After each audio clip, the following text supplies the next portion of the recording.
In the name of Allah, the greatest, the most high.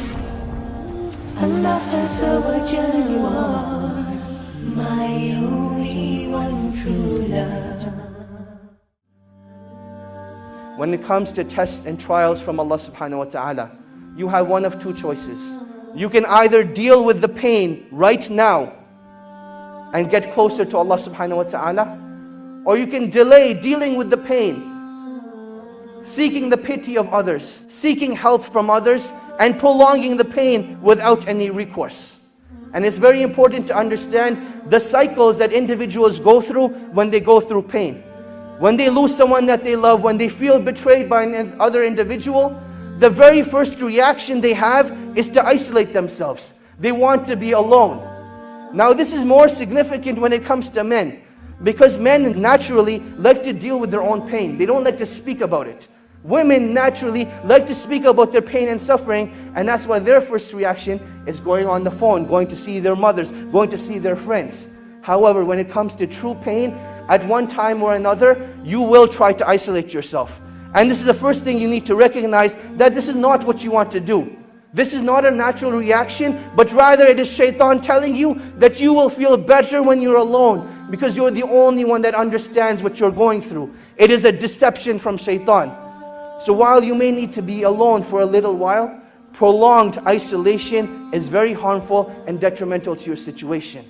What you want to do at that time is that short period of time, once you've gotten over that initial rage, that initial pain, then after that you need to get around the believers. You need to get around people who are going to remind you of Allah subhanahu wa ta'ala. And this is what every individual who's going through pain and suffering needs to realize.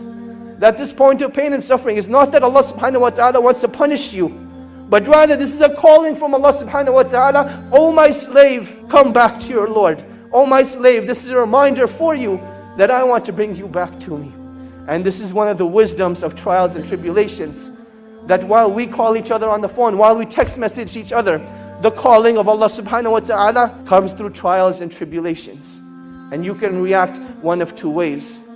Either you can deal with the pain at that moment and decide to get closer to Allah subhanahu wa ta'ala, or you can decide to just restrict that pain to yourself, not do anything about it, and then you'll see what it does to your deen. And this is the last stage of the cycle of isolation, that once you're isolated, you will see that eventually your deen starts to disappear. The content of your salah, the khushu in your salah, it disappears. Your ability to recite the Quran is no longer there. Your ability to fast during the day, it gets taken away. What did you do differently?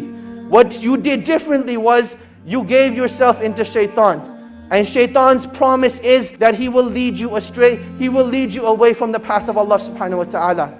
So in times of trials and tribulation, you need to seek out the believers. You need to seek out the righteous and let them be your guide and help to Allah subhanahu wa ta'ala.